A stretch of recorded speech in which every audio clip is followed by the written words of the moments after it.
안녕하세요. 미니파이어의 1인 기업입니다.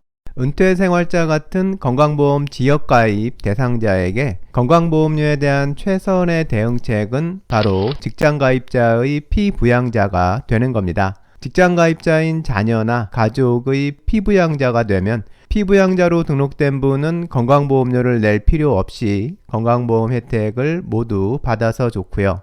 그렇다고 직장가입자인 자녀나 가족의 직장 건보료가 늘어나는 것도 아니니까 피부양자야말로 최선의 선택입니다. 하지만 이 피부양자는 일정한 자격 요건을 만족하는 경우에만 등록이 가능해서 피부양자가 되려는 분의 재산 요건, 소득 요건, 부양 요건 등을 모두 만족할 경우에만 등록이 가능합니다. 건강보험 2단계 시행이 다가오면서 피부양자 자격 요건이 더 강화될 예정이라 피부양자 자격 상실을 피하는 게 중요한 이슈로 떠오르고 있는데요. 당장 내년 7월에 시행되는 거라 더 다급해지고 있습니다. 지금이라도 건강보험 2단계 때 시행될 피부양자 자격 요건에 대해서 확인하고 피부양자 자격 유지를 위해서 대비해 나가야 하는데요. 건강보험 2단계 피부양자 자격 요건과 자격 상실을 피하는 방법이 궁금하신 분들은 지금 카드 영상 참고하면 도움이 되실 겁니다. 피부양자 자격 평가 기준 중에는 소득 요건이 있습니다. 피부양자가 되려는 분이 일정 기준을 초과하는 소득이 있는 경우에는 피부양자가 될 수 없는 건데요. 이 소득 요건을 판정할 때 포함되는 소득들은 종합과세 대상 소득들입니다. 이 종합과세 대상 소득들의 합계 금액이 기준 금액을 넘는지를 평가하는 거고요. 기준 금액을 넘게 되면 피부양자 자격을 상실하게 됩니다. 종합과세 대상 소득에는 근로소득, 사업소득, 이자소득, 배당소득, 연금소득, 기타소득 등이 포함되고요. 임대소득은 사업소득에 포함됩니다. 오늘은 피부양자 소득 요건 판정 시 포함되는 소득들 말고 소득 요건 판정 시 포함되지 않는 소득들에 어떤 것들이 있는지 확인해 보겠습니다. 은퇴 후 소득을 준비할 때 건강보험과 상관없는 소득이 어떤 게 있는지 알아두는 게 필요하니까요. 우선 사적연금소득이 있습니다. 피부양자 소득 요건에 포함되는 연금소득은 국민연금, 공무원연금 같은 공적연금만 해당되고요. 개인이 가입한 연금저축펀드, 연금저축보험 같은 개인연금에서 발생하는 연금소득은 포함되지 않습니다. 연금저축은 누구나 가입할 수 있는 사적연금으로 5년 이상 가입하면 만 55세 이후에 연금을 받게 됩니다.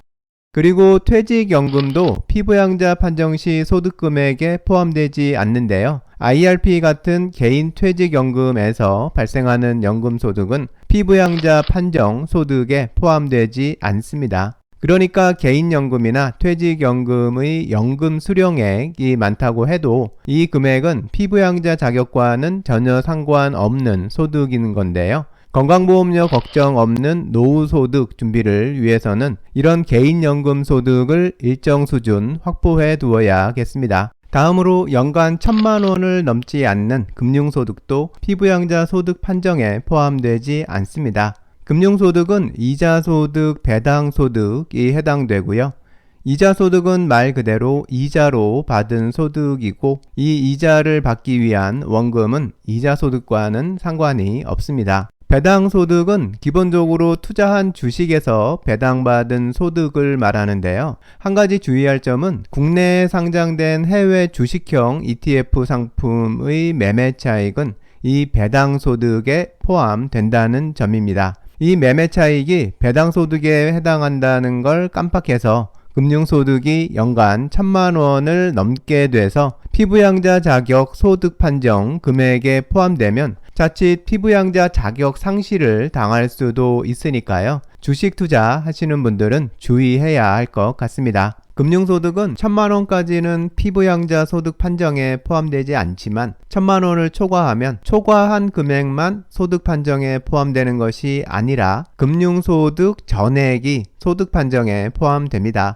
금융소득이 1200만원인 경우라면 피부양자 판정 소득 금액으로 200만원이 적용되는 게 아니라 1200만원이 잡힌다는 건데요. 건강보험 2단계에서는 금융소득 1200만원만으로도 피부양자 자격이 상실될 수도 있습니다. 그리고 각종 비과세 소득도 피부양자 판정 소득에는 포함되지 않습니다. 피부양자 소득 요건에 포함되지 않는 소득을 파악해 두는 건 중요한데요. 아직 은퇴까지 시간이 있는 직장인이라면 노후 소득 준비에 피부양자 소득 요건에 포함되지 않는 소득을 일정 수준 이상 만드는데 좀 더 관심을 가질 필요가 있습니다. 건강보험료 납부는 모든 국민이 다 참여해야 하는 거지만 적정한 범위에서 소득을 현명하게 분배하는 것도 아주 중요한 것 같습니다.